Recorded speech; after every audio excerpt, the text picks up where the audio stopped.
이혼과 불륜에 대한 실화를 말씀드리고 법적 쟁점 그리고 세상의 재미있는 일들을 말씀드리는 은밀한 사생활 지금 시작합니다.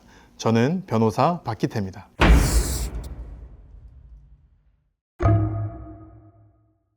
잘생긴 남자가 있습니다. 너무 용한 점쟁이라서요 용선생이라고 해요. 3명의 아주머니들이 검증을 해봅니다. 첫 여자에게 이렇게 얘기해요.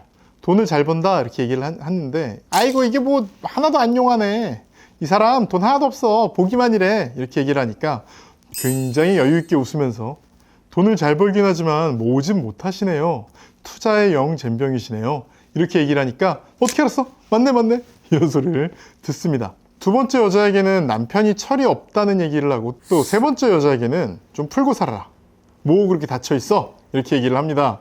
너무 당연한 얘기죠. 그런데 세 번째 여성, 진짜로 가슴이 답답한 문제가 있습니다. 불감증입니다. 병원을 다니고 영상도 보고 여러 노력을 하는데요, 도저히 어떤 오르가즘, 어떤 성적인 느낌을 받을 수가 없습니다. 이 여자는 노력을 해요. 밤에 이렇게 뭐 좀 야한 속옷도 입고 노력을 해보는데 남편은 그냥 돌아눕습니다. 뭐 그런 거 안 해요. 딱히 아내에게 잘해주려는 생각이 없어요. 오히려 밤에 다른 여자랑 대놓고 통화하고 술집 여자랑 바람 피운다는 얘기도 당당하게 합니다. 그러던 사이에 용 선생은 아파트 아주머니들의 아이돌이 됩니다. 그리고 아내는 다른 아주머니들과 어울리면서 자연스럽게 용 선생과 가까워지는데요, 이 뭐 술 먹고 이러다가 용 선생한테 기댄 상태에서 내가 불감증이다 이런 거를 고백합니다. 분위기가 묘하게 흘렀고요, 둘은 함께 밤을 보내게 되는데요, 불감증인 줄 알았던 여자는 인생 처음으로 오르가즘을 느끼게 됩니다. 아내는 자꾸 용 선생이 생각나서 이제 의사를 찾아가니까 의사가 하는 말이 뭐 이게 고쳐진 걸 수도 있다, 한번 느끼면 그 다음부터 느껴질 수도 있다, 그러니까 남편한테 한번 시도를 해봐라, 이런 얘기를 듣고 정신을 차리죠. 남편에게 얘기를 합니다. 오늘 나 안아줬으면 좋겠어요. 그래서 남편이랑 이제 관계를 가지게 되고, 지금까지의 관계와는 사뭇 다른 관계를 가지게 돼요. 남편도 나 이제 다른 여자 안 만나고 노력을 해볼게, 이제 부부답게 한번 살아보자, 이렇게 노력을 하겠다고 하고요.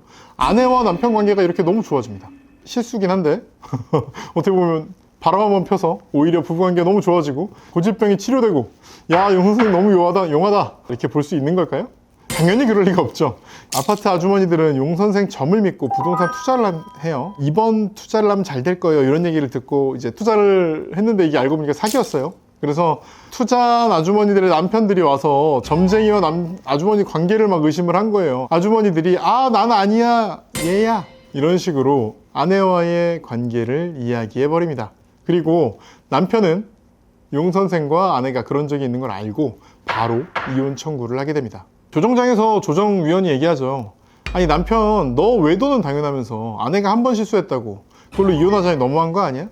불감증 치료로 아내가 고생하는 동안에 넌 뭐 했어? 이런 얘기까지 일침을 합니다. 이 부부 이혼하는 게 좋을까요? 당시 시청자 배심원들은 이혼 반대가 57%, 이혼 찬성이 43% 나왔는데요, 이혼을 원치 않는 아내의 편을 더 많이 들어준 것 같습니다. 오늘 이야기 첫 번째는 불감증입니다. 불감증은 흥분을 못 느끼는 장애, 그리고 극치감을 못 느끼는, 그러니까 오르가즘을 못 느끼는 장애, 이 두 가지로 나눌 수가 있는데요, 여성의 경우에 더 많다 그러죠. 이 불감증이라는 건 보통 성적인 관심이나 성적인 욕망 자체는 어느 정도 있는 경우를 얘기하는 경우가 많아요. 그러니까 본인도 힘든 거예요. 관심이 있고 좀 그래 보고 싶은 마음도 있는데 본인이 어떤 직접적인 욕망을 못 느끼거나, 혹은 뭐 욕망은 있는데 오르가즘을 못 느끼고, 이런 경우에는 본인도 굉장히 힘들게 되는 거고요. 하지만 한 85% 정도는 약물이나 어떤 다른 도움 없이 상담만으로도 치료된다고 해서 정신적인 요인이 사실은 훨씬 더 크다고 볼 수가 있습니다. 그래서 나머지 부분은 다 좋은 그 부부관계가 이 점 때문에 파국으로 치닫히게 되는 경우가 생각보다 굉장히 많습니다. 두 번째, 또 점쟁입니다. 네. 저희 채널에서 점 보다가 말아먹은 사례나 왜 사람들이 점에 빠지는지 이런 얘기 한 적이 있습니다. 오늘은 점쟁이하고 불륜, 점쟁이와 성관계를 하게 되는 그런 사례들 한번 얘기해 볼게요. 이 점 치는 거랑 성적인 거는 아주 예전부터 떨어질 수 없는 관계입니다. 구약 성경 레위기에도 뭐라고 돼 있냐면, 점쟁이한테 가서 그들을 따르면서 불륜을 저지르면 내가 뭐 그들에게 얼굴을 돌려서 잘라내겠다, 이런 표현도 나오는데요, 점쟁이나 이런 사람들이 일종의 성적인 걸 종교 행위로서 하고 있었고, 그 사람들과 성관계를 맺는 게 일종의 의례였다, 이런 뜻으로 짐작할 수가 있습니다. 수메르 문명에서 사제들이 업소 운영했다는 기록이 있고요. 함무라비 법전에도 무녀들이 매춘을 했다 이런 게 기록되어 있고요. 그리스의 아프로디테 신전도 매춘 업소로 운영되었다는 게 분명합니다. 한국에서도 그런데요, 이 무당이라는 게 우리 생각하고 달리 일종의 군의관 역할을 하기도 하고 숙박업소 운영하기도 했습니다. 그래서 이곳에서 뭐 점을 보거나 굿한 다음에 그 무당이랑 동침하거나 아니면 무당이 제공하는 다른 사람과 동침하거나 이런 경우들도 굉장히 많았다고 합니다. 이런 전통 때문인지 근래까지도 이 어떤 점과 성매매가 결합된 경우들이 있었습니다. 2009년 대구에서 무당에게 굿하는데 굿값을 빌려서 냈어요. 근데 이걸 갚지 못하자 이 무당이 자기 손님들한테 어떤 성관계를 하게 만들어서 큰 문제가 됐던 사례가 있습니다. 그래서 일종의 권력형 성범죄라고 볼 수 있는데요. 이 유명한 허경영 같은 경우도 뭐 이렇게 기 치료를 하면서 뭐 가슴도 만지고 뭐 남자 뭐 성기도 만지고 이런 영상이 굉장히 쉽게 찾아보실 수 있을 거예요. 이런 일도 있고요. 뭐 JMS 워낙 유명하죠. 그 굉장히 많은 여성들과 어떤 관계를 맺은 걸로 유명하고요.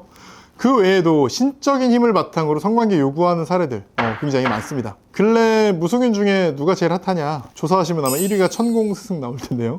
이 천공스승 역시 여자자와 불륜을 했다가 그 남편에게 혼나고 이거에 대해 변명을 하는 녹취록이 공개된 적이 있습니다.